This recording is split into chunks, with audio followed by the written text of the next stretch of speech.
La reproducción del panda. Papá. ¿De dónde vengo? Los gansos vienen de un huevo. No me preguntes de dónde viene el huevo. No me refiero a eso. Ah. Eres adoptado. Lo sabía. Bueno, escucha. Provienes de esto. De esto, un útero bicorne. ¿Quién? 你的老师 Tu maestro. Déjame contarte una historia. Cuando mamá panda y papá panda. Quiero la versión para principiante. Ok, los pandas son especiales. ¿Especiales? Tienen un falso cervix al fondo del vestíbulo vaginal. ¿Falso? Su vagina tiene pliegues longitudinales y transversales antes de llegar al verdadero cervix. El verdadero, que no es falso.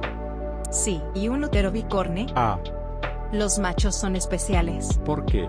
小 ¿Qué? Es pequeño. Ah, El glande del pene mide 70 milímetros por 25 milímetros. chale, El pene se dirige hacia caudal y está ventral al ano. chale, Además cuentan con un hueso peneano. chale. Ah, pero los testículos cambian de tamaño. Pueden aumentar el doble en época reproductiva. ¿Eso es todo? También tienen una próstata bilobulada. ¿Y después? Te hablaré de diferenciación sexual. Se controlan por mecanismos epigenéticos GG. ¿Epique? Genéticos, hijo. Genéticos. Ah, va chido. Checa lo de las gónadas. Las células germinales primordiales viajan a las crestas gonadales. OCT4, SF1 y WT1 regulan el proceso. Tus cordones sexuales son formados por SF1 y WT1. Sí, sigue. El sexo cromosómico se da por el tipo de espermatozoide que fertiliza al ovocito. Sí, bueno. ¿Quién tiene hambre? Focus, panda. Ya entendí. Se diferencian en pandito y pandita. No macho y hembra. En machos, la cascada de expresión génica inicia por SOX9 y FGF9. Las células de soporte se diferencian en células de Sertoli y estas en células de Leydig. 3 se expresa en las células precursoras de las gónadas después de su formación. Allá, chido tu cotorreo. El desarrollo de tus genitales se da por andrógenos y por MIH. La testosterona induce la formación de los conductos deferentes y el epidídimo. ¿Te gustaría saber de las hembras? La verdad no, tengo hambre, pero cuéntame.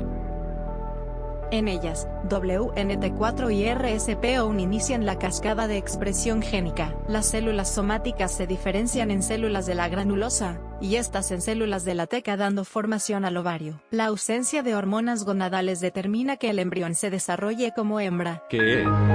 O sea, el desarrollo de los genitales se da si el ovario está presente o no. Se produce DAX1 y se desarrollan los conductos de Mother. Se forma el oviducto, útero, cervix y porción anterior de la vagina. Qué interesante, cuéntame más. Ajá. Me voy. No, espera. Ahora te tengo que explicar la estacionalidad. ¿Por qué? Es requisito del trabajo. Ah, Las pandas son monoéstricas estacionales. A tus padres les gusta la primavera. Ah. Tu padre produjo más espermatozoides en primavera. Y a tu madre le gustaban los días largos cuando te estaban fabricando. ¿y qué pasa si no es primavera? No naces. ¿Eso es todo? O sea que, oh por Dios, todo el tiempo pueden hacer, ya sabes, pandas. No.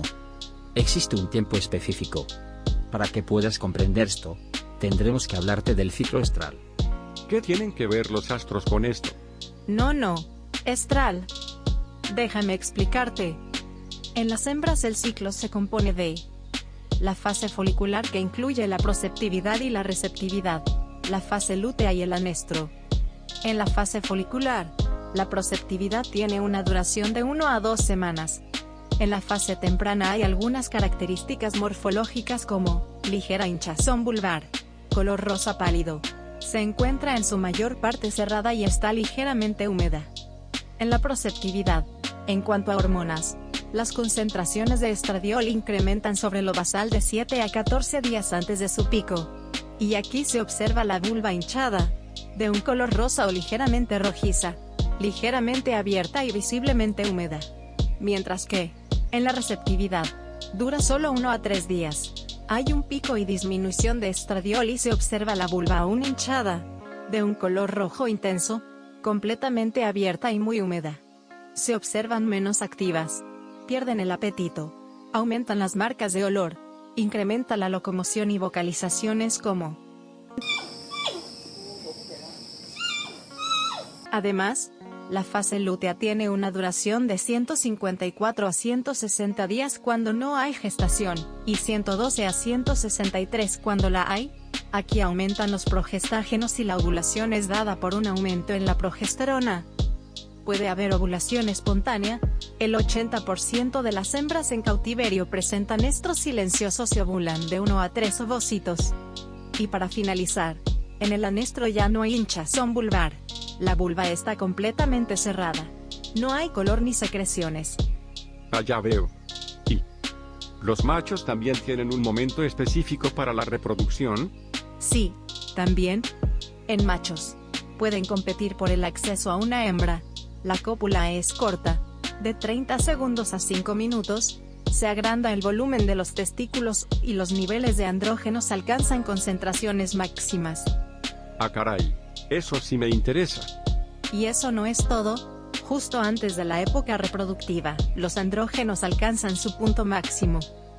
Pero la testosterona en la pipí de reproductores o no reproductores es lo mismo. Yo soy Buzz Lightyear. No. Yo soy Buzz Lightyear. Oh. Ay, ¿ellos quiénes son? Da igual, cuéntame más. Para que esto suceda necesitamos a las hormonas. ¿A las qué? A las hormonas. Panda. A las hormonas. Primero necesitamos que alcances la madurez sexual cuando tengas 5.5 a 6 años. Oh, mira mi pancita. ¿Esto me ayuda a alcanzarla antes?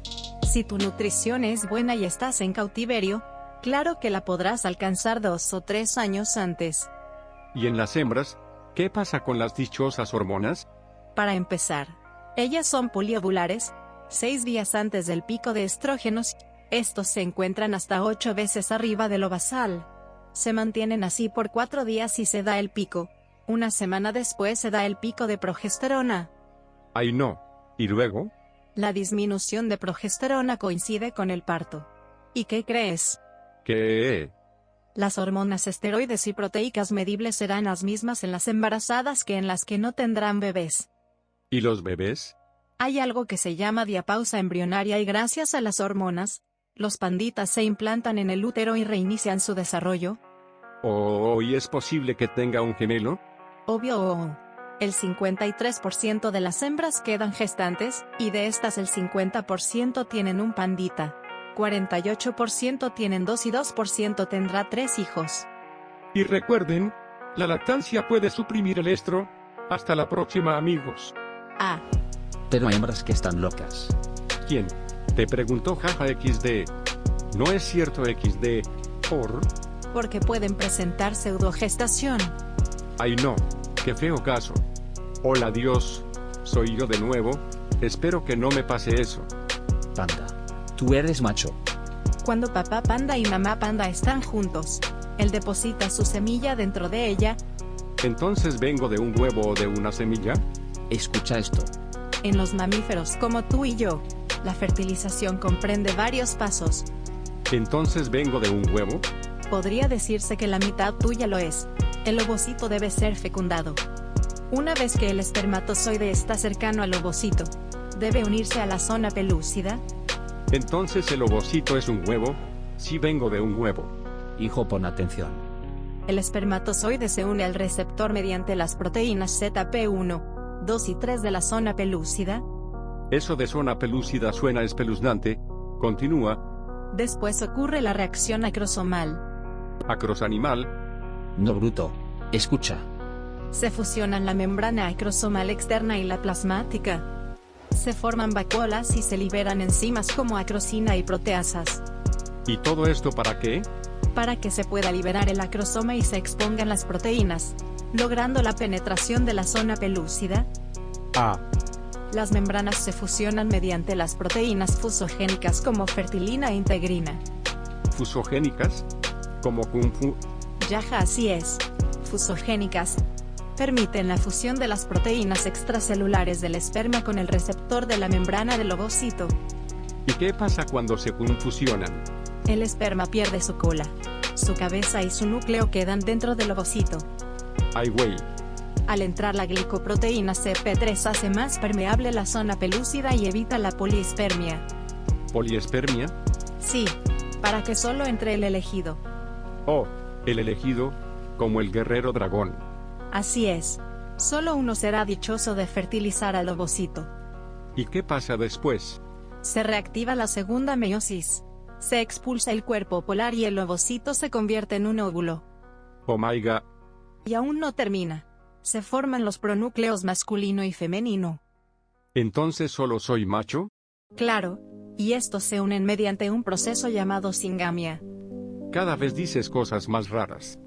Y finalmente, dan como resultado un cigoto, para después ser un embrión y completar su gestación. ¿Ves? ¿Solo dices palabras extravagantes? Claro, porque este es un proceso extravagante.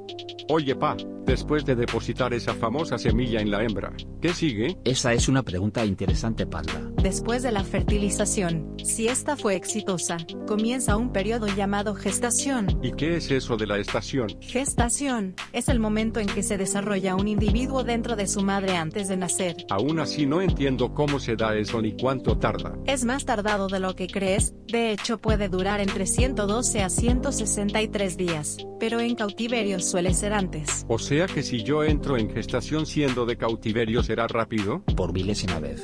Eres un macho. No puedes entrar en gestación. Un signo de la gestación es que hay un aumento del tamaño de la vulva a los 96 días. Si no fueras macho creo que ya lo hubieras notado. Y para diagnosticar la gestación se puede utilizar el ultrasonido. ¿Los fetos emiten sonidos desde el vientre? No exactamente.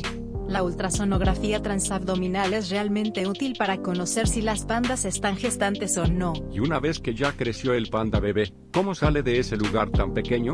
¿Es la parte donde aparece el huevo? Después de ese tiempo viene el parto, es cuando nace el panda bebé, y puede durar muchas horas en salir, desde 1 a 4 hasta 15 a 31 horas en algunos casos. ¿Y simplemente salen disparados hacia afuera? Por lo general, son asistidas por los humanos y ellos ayudan a que salgan sin problemas. ¿Entonces los extirpan como tumores? Te diré que sí para que no te sientas mal XD. ¿Y cómo se comporta una hembra cuando van a nacer sus hijos? Se ponen muy inquietas y empiezan a hacer sonidos raros. Además se lamen entre los miembros posteriores. Y no preguntes cómo lo sé. Gracias pa, esa explicación fue muy gráfica. Los pandas gigantes son una especie importante en términos de valor biológico, social y de conservación. ¿Soy único y especial? Somos.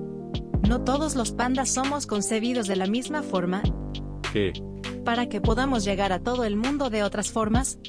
¿Podemos llegar a otros planetas? No lo sé. Pero con las técnicas reproductivas podría pasar. ¿Algún día? ¿Y cómo es eso? De muchas formas. Por ejemplo, en algunas se tiene que recuperar el ovocito de mamá panda, y en otras el esperma de papá panda. O ambos.